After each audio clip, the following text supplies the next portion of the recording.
Let me talk to him. Let me talk to him. Tell him. So y'all, I know my ladies gonna feel me. And I hope my real G's, my thoroughbreds, my those who follow the code and don't break it. This one is for you. Now, people don't understand why a certain race have weak men if we bring flavor.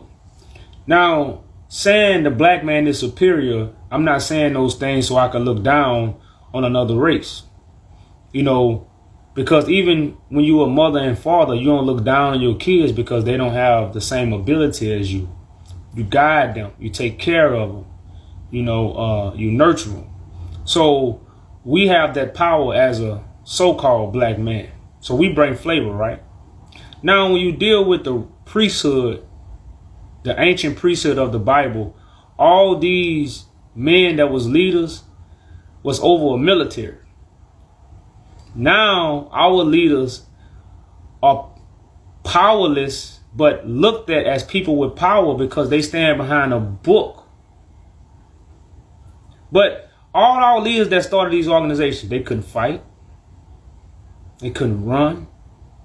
They wasn't physically fit. But back then, and I'm talking about the 1800s, our leaders was head of military, but they was men of God.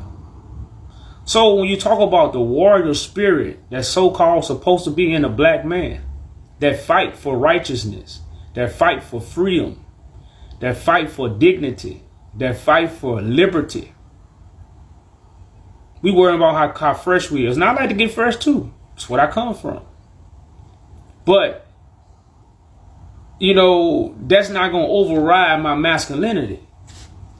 You know, so it's a lot of our reason why we really have weak men. Our men are in organizations. Now, I've been a strong man, but I wasn't a stand-up man to challenging the world until I got knowledge. So if our children and women are in a world where men have to stand up and confront it, a lost man would never stand up because he won't know how. So he ain't gonna look like a fool. So he gonna stand up what? For his neighborhood. He gonna stand up for his house. He gonna stand up for his mama. You know, and he gonna stand up just for his family, but he'll never stand up and face the world until you get a knowledge. What you think about these organizations? Because I just found out who started the Nation of Islam. You know, and I'm looking at what kind of men the Nation of Islam breed. We ain't got to talk about Christianity, what kind of men Christianity breed. They don't breed real men. You know, that's why real men don't join Christianity. Now they tricked into joining Muslim. Muslims don't breed real men. You know, they barely wear beards now. But again, this not to bash nobody because the truth hurts. That's why, again, accept it and change. You know, then we talk about Moors. They produce what? Selfish, pride. Again, we already know. And all these organizations have what behind it? We call it faggots. You know, but we gonna call it what? I can't even pronounce the word right now. It ain't even coming to me. But homosexuality.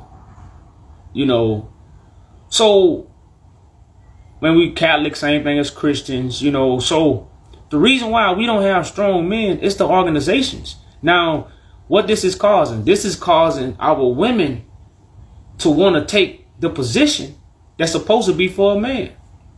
Because what they tired of. Weak.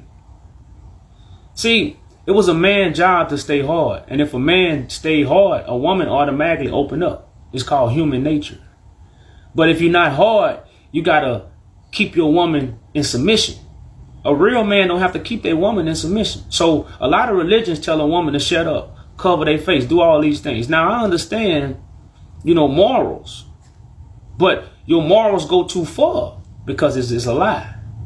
So either a woman got to shut up, cover up, not be seen, can't talk. You know, a real man don't do that. A real woman know how to be quiet if a man talking. The same way she know how to open up if a man hard. So if a man focus on what? Him being hard, but what they made our men soft. So now we fighting our women because what? Ain't nothing hard. Everything is soft. You know, and then when a man try to exercise his power, what? He make a woman mad. Because remember, you don't have to exercise your woman. You don't have to exercise your power on a true woman. What? If you hard. Because all these organizations is breeding what? Weak, soft men. And this is why we have a nation of people where we are fighting the man and woman, and the man and woman cannot even come together and make our situation better. You know, and y'all, because I done seen it. I even been a part of it. I see the enviness. All this starts from the lie. All this starts from the lie. So if you want to know why we got, and that's why I'm destroying all religions. Because these religions are not breeding soldiers, warriors. They got the outer image, but in the inside, and that's why, you know, the scriptures say, Pac said it best, I've been sent to the hearts of men. You know, because the heart that we have is not the true brave hearts. We don't have brave heart men, because you don't be brave for an organization, especially at this point in time. If you got knowledge, if you're repping an organization and you're not repping us, see, I'm doing this for us, not an organization. You know, and that's what organizations make people think. You know, so like I say, y'all, this is something, man, you know, I just brung from my heart. You know, man to man. You know, eye to eye, to really understand what's going on right here. And that's why all these organizations are being broke. The Masons, the Moors, the Catholics, the Muslims. You know, all this stuff got to be broke. And we got to reprogram our man and woman. And the only people that's going to do that, those are the people that's coming from God. And if you understand what I'm saying, like I say, you feel me. If you don't, you better feel me. Because remember, prophecy says it's judgment on all flesh. Salute. And I hope the Father has circumcised y'all hearts and ears for this message.